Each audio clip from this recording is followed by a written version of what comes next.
Hello everyone, very good morning and welcome back to Crack Grade B. So today we are going to start the new schemes, and not the new schemes but a new ministry, that is Ministry of Housing and Urban Affairs. We'll see all the schemes that has been launched by this particular ministry. The very first scheme that we are going to take is, you have already seen this particular part or a scheme that is corresponding to this particular scheme in one of the earlier sessions. So I guess you can already tell it. This is National Urban Livelihood Mission. Do we have already read about National Rural Livelihood Mission? All those people who are taking the classes on regular basis, I hope that they must be knowing about it. They know that we have already read NRLM. Now the point of question over here is, you guys have to tell me that under which ministry we have read NRLM. National Rural Livelihood Mission, we have read under which particular ministry? Tell me that quickly. First I'll get the answer, then I'll start the class.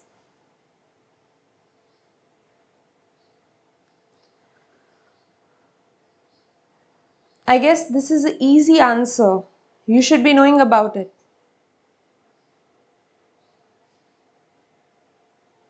Okay. Even if you do not remember it right now, please go and check about it and then tell me, right? I'm not going to tell you. You have to find it out yourself because we have already read it. Now, the urban counterpart of National Rural Livelihood Mission is what we are going to do. Very good. Ministry of, okay, Rural Development. So this is the correct answer. So rural counterpart is under Ministry of Rural Development and urban counterpart is under Ministry of Housing and Urban Affairs. Now this is Deen Dayal Upadhyay, your National Urban Livelihood Mission. What we are going to read under this particular scheme is, so I'll tell you that earlier it was in the form of Swarna Rojgar Jayanti Yojna, right? Now after that this got rechristened and now this has been, we are seeing this under in the form of NULM. Under this NULM, the major component that we are going to witness is formation of SHGs, that means self.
I hope I am audible now.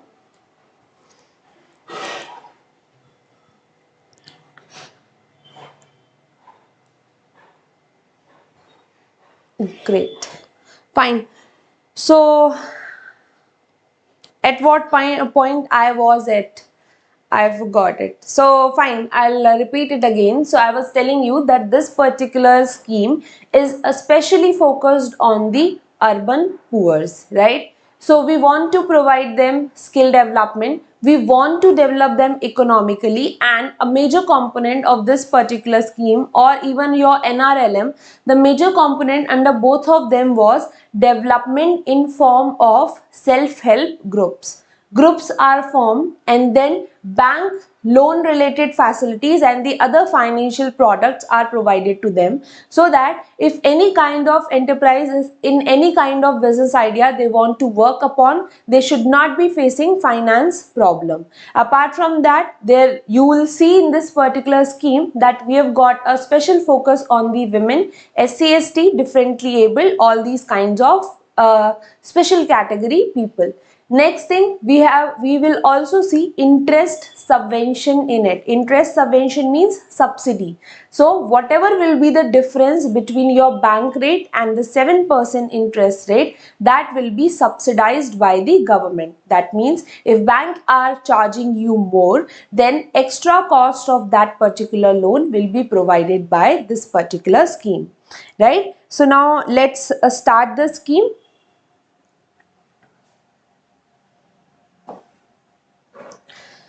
First of all, the scheme has been launched in 2013. Although the new name of the scheme has been launched in 2013, but it is rechristened, or it has been revived from an earlier scheme called as Swर्ण Jayanti Shahri Rozgar Yojna, and then it transformed into National Urban Livelihoods Mission. Next is, what is the type? Centrally sponsored scheme. Although I have told this many times, but still will repeat it for all those people who have joined it for the first time. Centrally sponsored scheme means that scheme in which funding is shared between central government and state government, and implementation of the scheme is done by the state government only, right? And central sector scheme means where 100% of funding is provided by your central government and implementation is also done by your central government. Implementing agency is Ministry of Housing and Urban Affairs. Now what is the aim and objective? Aim is providing shelter equipped with essential services to the urban homeless in a phased manner. This is a very restricted aim that is given over here. This scheme includes so many other components. Next is objectives to reduce poverty. This particular aim of shelter providing, this we do under PMAY. PMAY, Pradhanmantri Awas Yojna Urban. Objectives are reduce poverty, vulnerability of urban poor by enabling them to access self-employment by skill development, skilled wage opportunities, and resulting in appreciable improvement in the livelihoods.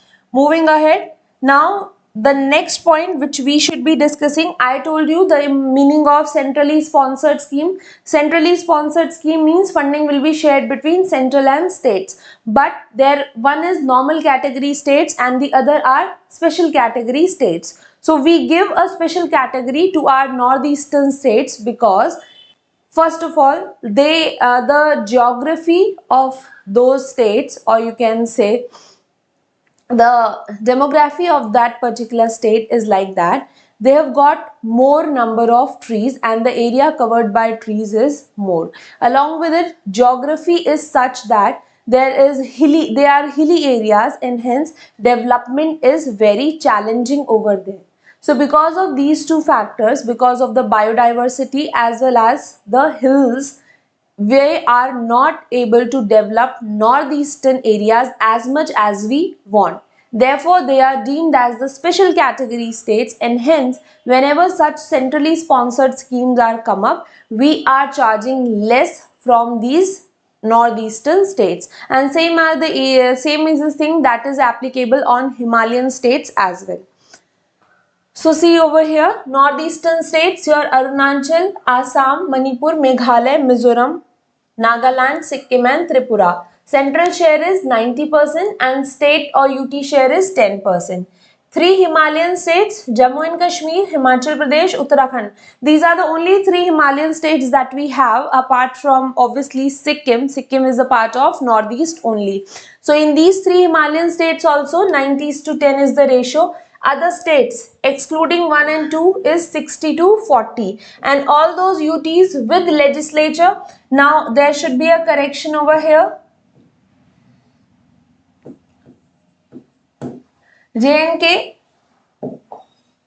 So with duties with legislature, Delhi and Puducherry, they will be 100% support will be provided to them, and UTs without legislature, Andaman Nicobar Island, Daman Diu, Dadra Nagar Haveli and Chandigarh, they will be provided 100% funding. Mission cities and target population, all district headquarters town and all other cities with a population of 1 lakh as per 2011 census. Now mission cities and the target population, what does it mean? See, first of all, the thing is that whenever you are launching the scheme, some schemes are launched on a nationwide basis and some schemes are launched in such a way that you have to decide where you are going to launch, right? Moving ahead, you will also see that some stores are also being launched in these particular areas so that they are able to sell the products which has been made by these urban poors. So all district headquarter towns, these are included, and apart from that, all other cities which are not district but with a population of 1 lakh or more as per the 2011 census.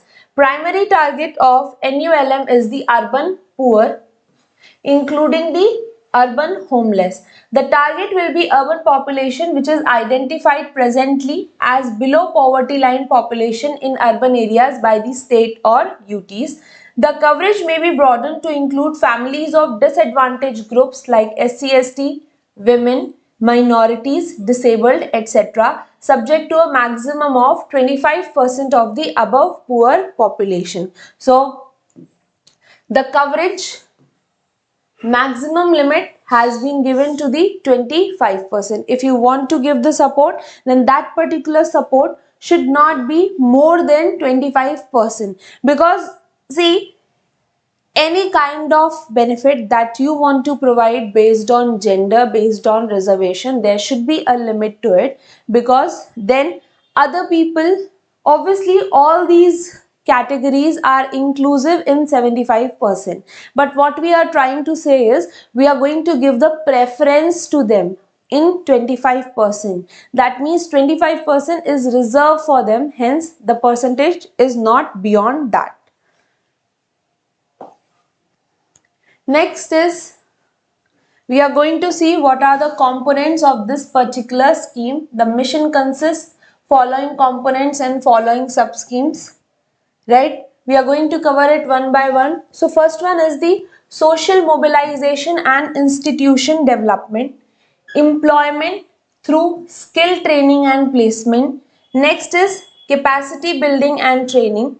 Then your self-employment program, followed by your shelter for urban homeless, then support to urban street vendor, and innovative as well as the special project. Now going to see all of this in detail.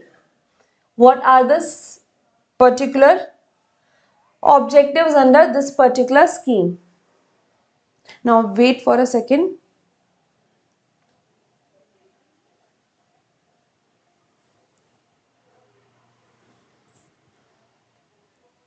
Yes. So building community institutions. Building community institution means SSGs and their federation. A maximum of 10,000 can be spent per self-help groups for its formation, handholding up to 2 years, training of all the members, bank linkage, formation of federation and other related activities. So we have already discussed the concept of self-help groups. Let us discuss it again. So the basic concept of self-help group is, instead of an individual, what you have is 10 to 15 people, right? These self-help groups induce the habit of savings among the group members. They save the amount, and whenever any member is in the need, they lend the amount, right? And then they obviously take back the amount, and as and when the other members need it, the amount is provided to them. Now, this increases the chances of getting a bank loan as well, because the credit worthiness, if you compare an individual versus if you compare a group, the credit worthiness of the group is more always. Therefore, government focuses that if suppose what happens is, if a bank loan is taken by one person, then he might default on it, not intentionally, but because his situations are not allowing him to repay the bank loan. But if this particular bank loan is being given to a group, that is SHG, so even if one member is not able to pay the loan, the other members will help them, and this is how the bank loan will be serviced. It means lesser number of defaults, more credit worthiness of the group, and therefore government is pushing the urban population as well as rural population to form themselves under an SHG so that more and more services can be provided to them. Now, the things that we are going to read ahead are mostly factual in nature.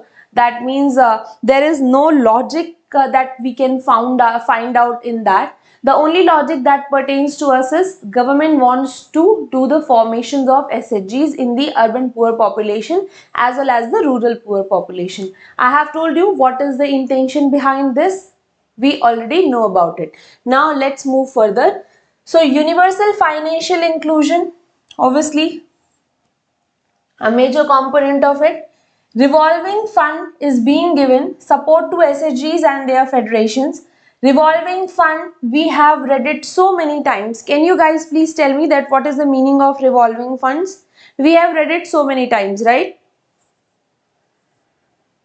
So revolving fund is a fund that is replenished after every use. Suppose I have given you a fund of 50,000. You have spent 3,000 out of it. Now I will again put 3,000 in it and I'll make it 50,000, right? So this is revolving fund which keeps on replenished again and again. Replenished means amount is inserted again and again. Now, what is the revolving fund support that is being given to them?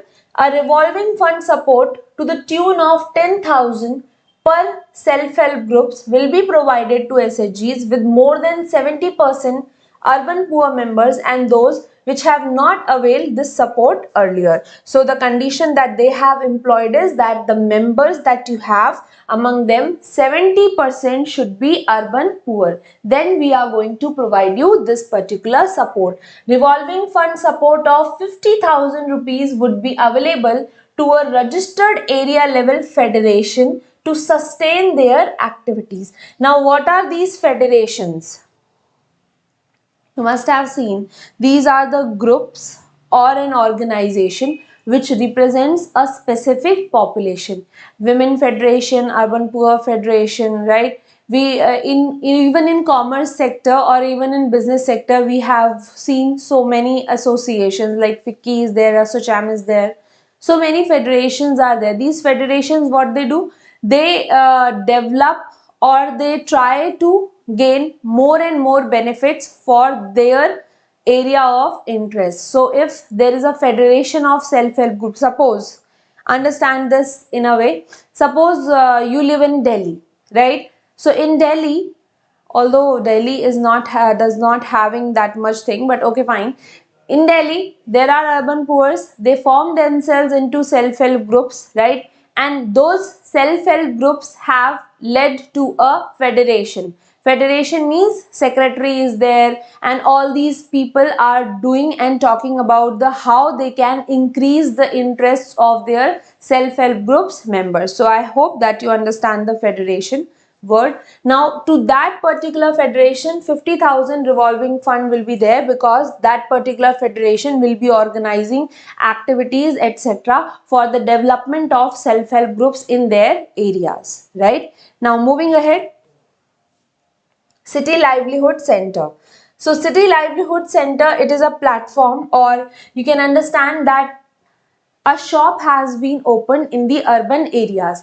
In that particular shop, urban poor, that whatever products they have developed, they can go into this particular shop and they can display their products. So this is a way of providing a platform for marketing of the urban poor developed products.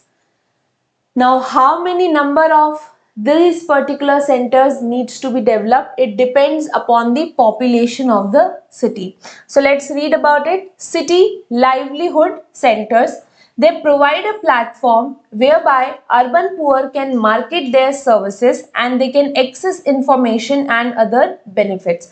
How many number of these particular shops we need to develop, that depends on the population of city. If the population is up to 3 lakhs, then one shop.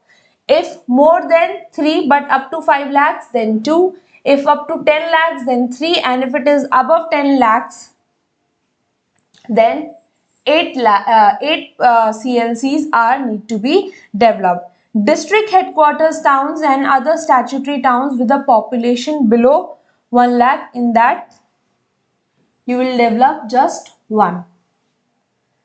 Moving ahead, a grant of 10 lakh per city livelihood center will be provided as an untied funds in installments linked to achievement of the milestones. So milestone basis funding is required. Suppose if you have, this is an example, suppose in last 1 year you have achieved a revenue of 5 lakhs, right? So this is a milestone. If you have achieved this particular milestone, then we are going to provide you funding. Now, untied fund means that there are no strings attached to it or no conditions attached to it, but you have to achieve some milestones. Once you achieve those milestones, we are going to provide you the funding. That particular fund, how you are going to spend, obviously you are going to spend on the development, but there is a no specific categorization that okay, out of this particular 10 lakhs you should be spending 3 lakhs for the infrastructure only. So these kinds of conditions for spending of the funds is not attached, and that is what we call as untied funds. Now, skill training and placement related component, talking about it, we are going to provide the assistance for development and upgrading of the skills of urban poor so as to enhance their capacity for self-employment and salaried employment. No minimum or maximum educational qualification is prescribed for the selection of the beneficiary under this. Few of the reservations under this particular component is women beneficiaries shall not be less than 30%. Women beneficiaries shall not be less than 30%. Next, SC/ST beneficiaries at least to the extent of proportion of their strength in the city. So always census happens, right? 2011 census data we have, and as per that census we will see that okay, in this particular city how much percentage is of SC/ST population. So we will see that okay, 30% population is belonging to SC/ST. So that particular amount should be, or that much reservation should be given to SC/ST population. That means whatever is their strength in the population, they should be represented in the skill development program as well. A special provision of 3% reservation for the differently abled under this particular program. At least 15% of the physical and financial targets under this particular component will be earmarked for the minorities. How many minority communities we have in India? And here I am asking about religious minorities. Minorities can be of two types. One is religious minority and another is linguistic minorities, right? So all the provisions that we have are specifically focused on your religious minorities. And how many minorities do we have in India? Tell me. Religious minorities I am asking, which has been identified through a act. You've got to tell me that.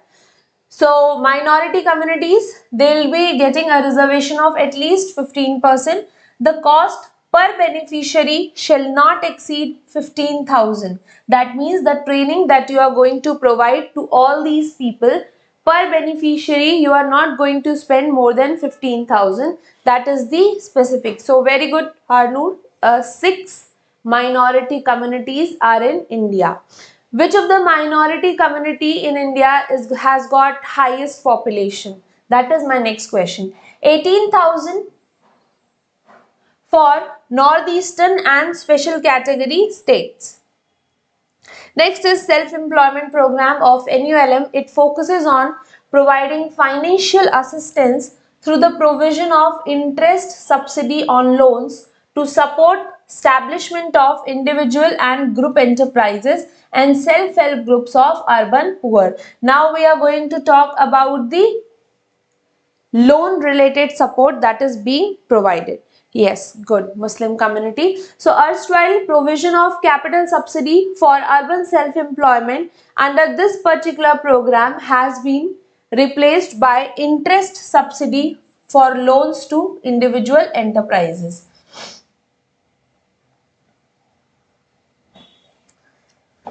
So talking about this particular concept, the project cost ceiling is up to 2 lakhs for individuals and for individual enterprises and 10 lakhs for the group enterprises.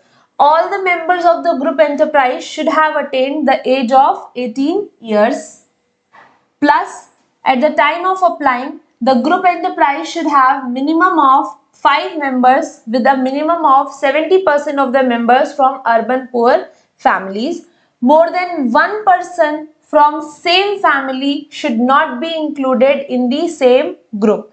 No margin money will be taken for loan up to 50,000 and for higher amounts preferably 5% will be taken as the margin money, and it should in no case be more than 10% of the project cost. So the project ceiling has already been provided that the loans that we are going to give you cannot exceed 2 lakhs if you are an individual and 10 lakhs if you are in the group enterprise. Out of that also, if the loan amount is just 50,000, margin money will not be taken from you. What is margin money? So margin money is taken by the bank. Suppose bank is giving you a loan of 10 lakhs, right? So they'll not provide you the total of it. They'll keep some part with them so that in case if you are defaulting, then they should be having a cushion to it. Next is interest subsidy is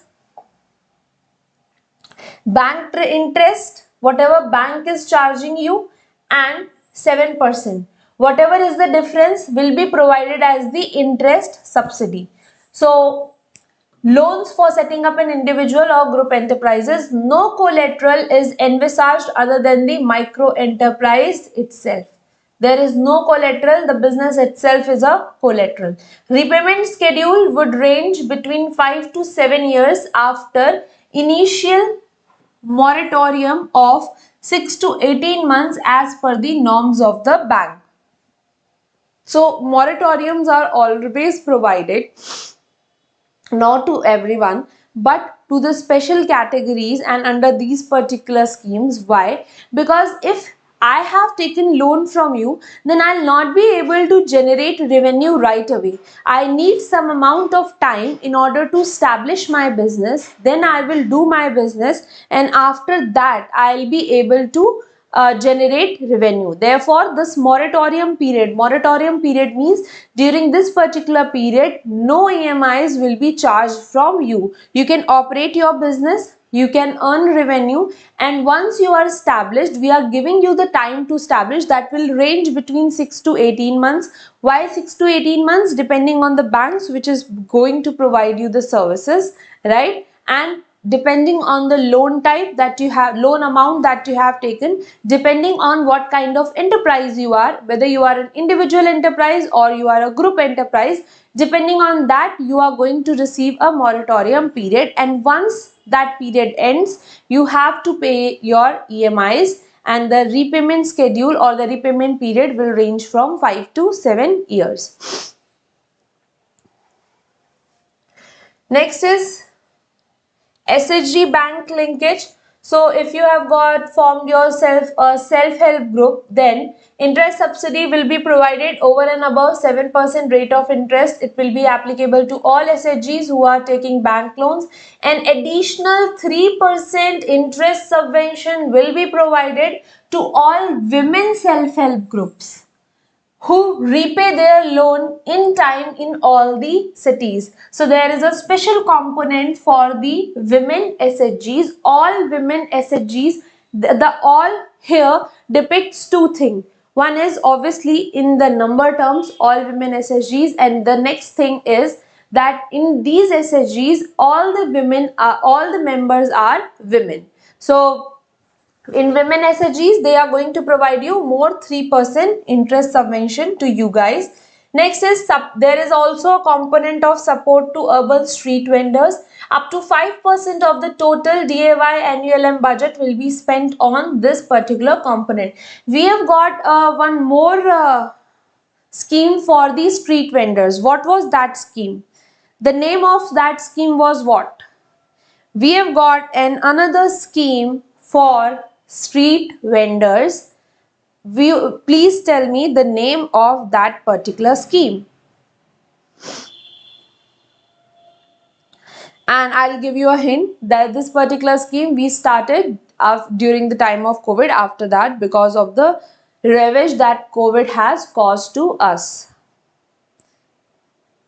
Yes, PM Swanidhi. In that particular scheme also we are providing the support to the urban street vendors. Yes, PM Swanidhi. Good, Rishabh. Good, Harnoon. So, next important thing is this. Paisa portal. Important. Why? Has been asked in several examinations. So, you have to remember that what does this Paisa portal do? So it is a portal for affordable credit and interest subvention access, was launched in the year 2018. Purpose is it is an electronic centralized platform which processes interest subsidy on bank loans to beneficiaries under the Deen Dayal Upadhyay National Urban Mission. Developed by the web portal was designed and developed by the Allahabad Bank. So this is an important information, extra information have been asked in the various examination. That's why we have included it over here. Moving ahead. The next scheme that we will be talking about is, yes, Pradhanmantri Awas Yojna, housing for all. Can you please tell me that what was the name of this particular scheme earlier?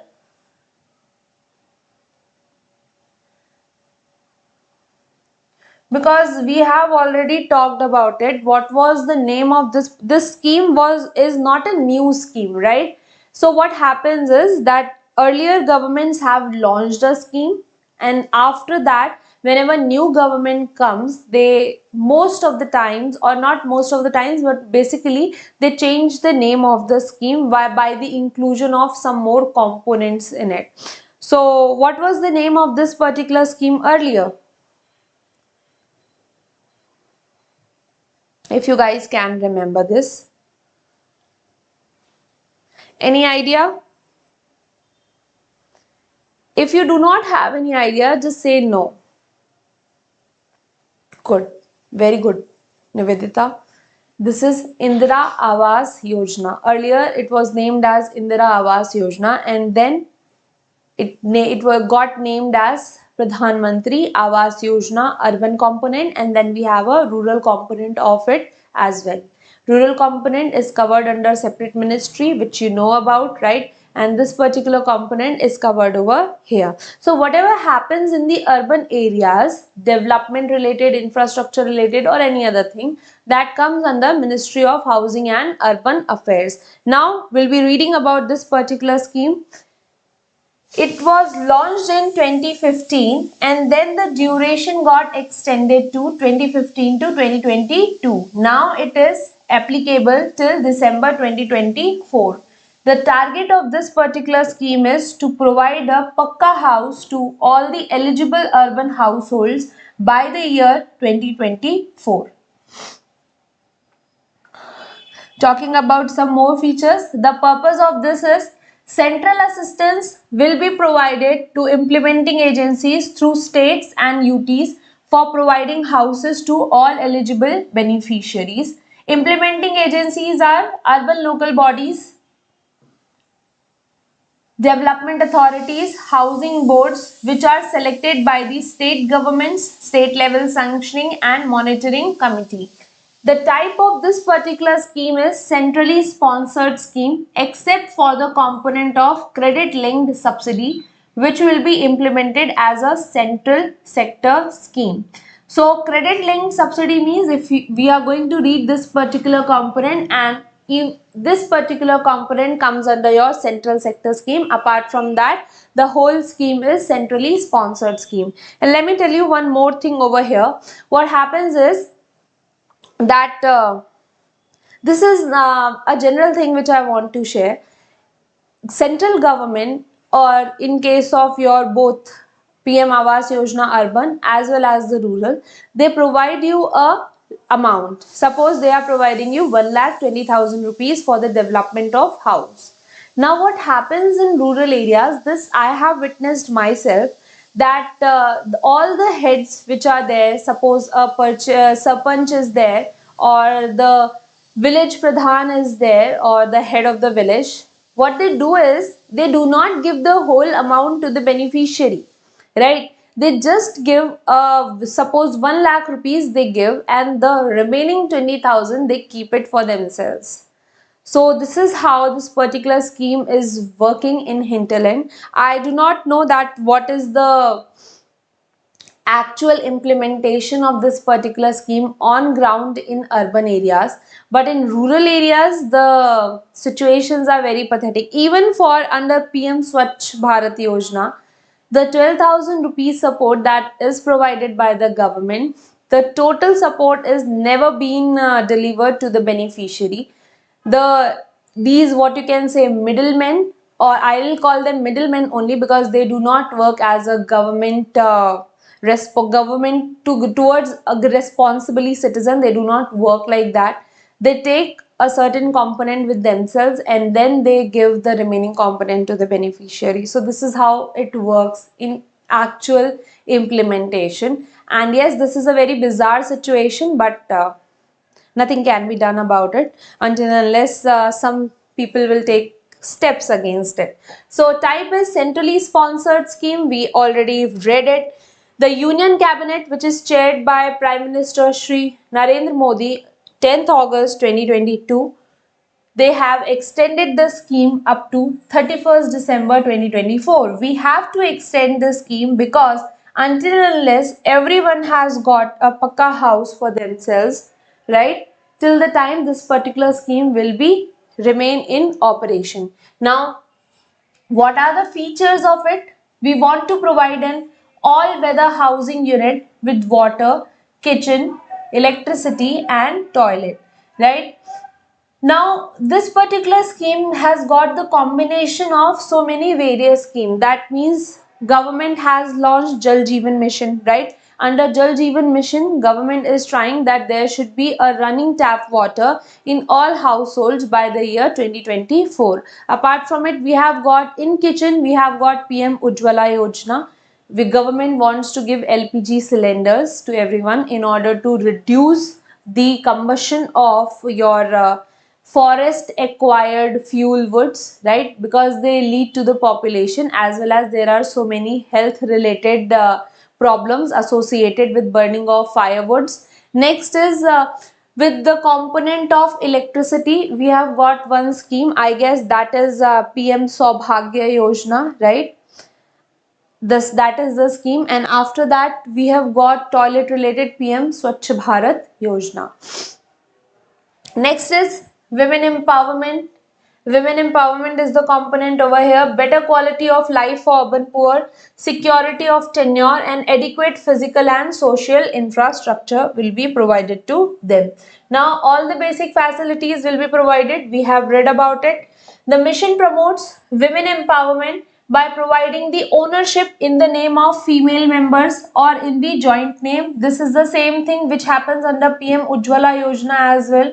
right? So government is trying to do women empowerment over here. Instead of giving the connection, cylinder connection or the house ownership to the male member, instead of that, this particular ownership or the connection is given in the name of women, so that women empowerment can be done. Because if the connection and ownership is in their name, then obviously owning a house is a big thing. And if you are owning a house, somewhere you are being empowered and you can make your decisions if someone wants to, right? Next is the preference will also be given to differently abled, senior citizens, SC, ST, OBC, minority, single women, transgender and other weaker and vulnerable sections of the society. So we always do that in all our schemes. Now let's talk about the coverage of this. All 4,041 statutory towns as per census 2011 with focus on 500 class 1 cities would be covered in 3 phases. Phase 1, that is April 2015 to 2017, we are going to cover 100 cities that are selected from the states and UTs as per their willingness. After that, additional 200 cities and then all the other remaining cities. So for, see, the preference is always given as per the population. Tier 1 cities, tier 2 cities, these are divided on the basis of population, because as many population is there, they require more the functioning of this particular scheme. So this always works on the basis of population division. Although you do not have to remember this, what all you have to remember is this, that now this particular scheme is not restricted to any particular city or town, and it is being operational and functional in total country in the whole of the India. So next thing is extension of Pradhanmantri Awas Yojna Urban. Talking about the extension thing, the specific things, because this is currently in the news. So Pradhanmantri on 10th August 2022, they approved the proposal of Ministry of Housing and Urban Affairs for continuation of Pradhanmantri Awas Yojna up to 31st December 2024. It will help in completion of already sanctioned house under BLC, AHP and ISSR verticals. These verticals we have read earlier. Financial outlay, 85,000 crore will be released as a central assistance or subsidy till 31st December 2024. The financial assistance is to be provided for the completion of already sanctioned 122 lakh houses till 31st March 2022. During the period of 2004 to 2014, we have got 8 lakh houses that got completed in the urban housing scheme. In 2017, the original projected demand was of 100 lakh houses, that means 1 crore houses, but against this projected demand, 102 lakh houses have been grounded or are under construction. That means you have overachieved your targets. Now, out of these, 62 lakh houses have been completed. Of the total sanctioned 123 lakh houses, the proposals of 40 lakh houses were received late from the state and UTs, which will require another 2 years to complete. Based on the request of the state UTs, the state cabinet, union cabinet, they have decided that we are going to extend this particular scheme.